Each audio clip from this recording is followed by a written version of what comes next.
আজ থেকে শুরু হলো টি-20 বিশ্বকাপ 2026। চাইলে এটিকে ইতিহাসের সবচেয়ে বিতর্কিত বিশ্বকাপও বলা যায়। 2007 সাল থেকে শুরু হওয়া টি-20 বিশ্বকাপে বরাবরই খেলেছে বাংলাদেশ। এবারও সরাসরি জায়গা করে নিয়েছে লিটন মুস্তাফিজরা। কিন্তু বাংলাদেশ ছাড়াই শুরু হচ্ছে এই বিশ্বকাপ, আর তাই টি-20 ইতিহাসের সবচেয়ে বিতর্কিত টুর্নামেন্ট। ক্রিকেটীয় কোনো কারণ ছাড়াই বাংলাদেশকে বাদ দিয়ে নেওয়া হয়েছে স্কটল্যান্ডকে। কেন বাংলাদেশের খেলা হচ্ছে না সেটা সবারই জানা। ক্রিকেটের মধ্যে রাজনীতি মিশে গেলে যেটা হয় সেটাই হয়েছে। বাংলাদেশের ক্রিকেটার বলে আইপিএল থেকে অযৌক্তিক কারণ দেখিয়ে বের করে দেওয়া হয়েছে মোস্তাফিজুর রহমানকে। এর প্রতিবাদেই ভারতের মাটিতে টুর্নামেন্ট না খেলার সিদ্ধান্ত বাংলাদেশের। বৈশ্বিক টুর্নামেন্টে পাকিস্তানের মাটিতে ভারত কিংবা ভারতের মাটিতে পাকিস্তান না খেললে তাদের জন্য আলাদা ভেন্যুর ব্যবস্থা করতে পারে আইসিসি, কিন্তু বাংলাদেশের বেলায় ব্যাপারটা ভিন্ন রকম।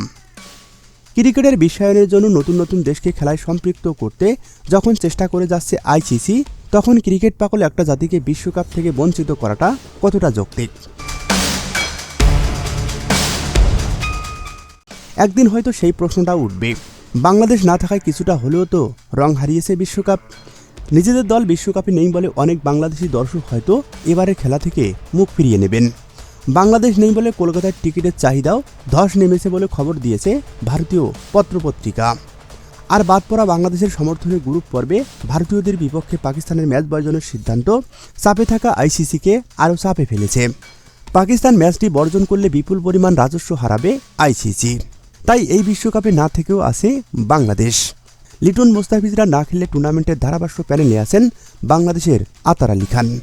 শুধু আতারেই নয়, আছে আরও দুজন বাংলাদেশি আম্পায়ার, এলিট প্যানেলের শরফুদ্দিন ইবনে সৈয়দ সৈকত এবং আন্তর্জাতিক প্যানেলের গাজী সোহেল। বাংলাদেশের সময় আজ সন্ধ্যা 6:30টায় মুম্বাইয়ের ওয়াংখেড়ে স্টেডিয়ামে শুরু হবে টুর্নামেন্টের উদ্বোধনী অনুষ্ঠান। ভারতের ঋষভ শর্মা ও শিবামনের সঙ্গীত পরিবেশনায় ওয়াংখেড়ে স্বাগত জানানো হবে দর্শকদের। থাকছে গায়ক বাদশা ও নৃত্যশিল্পী নোরা ফাতিহি। এই উদ্বোধনী অনুষ্ঠানের আগে অবশ্য শুরু হয়ে যাবে মাঠের খেলা। বাংলাদেশ সময় বেলা 11টায় শ্রীলঙ্কার কলম্বোতে ডাচদের মুখোমুখি হবে পাকিস্তান। বেলা 3:30টায় কলকাতার ইডেন গার্ডেন্সে স্কটল্যান্ডের মুখোমুখি হবে ওয়েস্ট ইন্ডিজ। বাংলাদেশ বিশ্বকাপ খেললে এটাই হয়তো এই টুর্নামেন্টে লিটন মুস্তাফিজদের প্রথম ম্যাচ হতো। আর উদ্বোধনী অনুষ্ঠানের পর সন্ধ্যা 7:30টায় ওয়াংখেড়ে স্টেডিয়ামে যুক্তরাষ্ট্রের বিপক্ষে খেলবে স্বাগতিক ভারত। তো বাংলাদেশবিহীন এই বিশ্বকাপের ফেভারিটকে অনেকেই এগিয়ে রাখছেন ভারতকে। একে তো ঘরের মাঠের খেলার সুবিধা দলটির, তার উপর তাদের দলটি দারুণ ভারসাম্যপূর্ণ। টি-20 সংস্করণে প্রত্যাশার চাপ নিয়েও ধারাবাহিক ভালো করার রেকর্ড আছে ভারতের। তবে টুর্নামেন্ট শুরুর পর ভারতের বড় চ্যালেঞ্জ হয়ে উঠতে পারে দক্ষিণ আফ্রিকা, যারা সাদা বলের ক্রিকেটে কখনো বিশ্বকাপ জিততে পারেনি। নকআউট পর্বে সবসময় বড় অস্ট্রেলিয়া, হিসাব রাখতে হবে তাদেরকেও।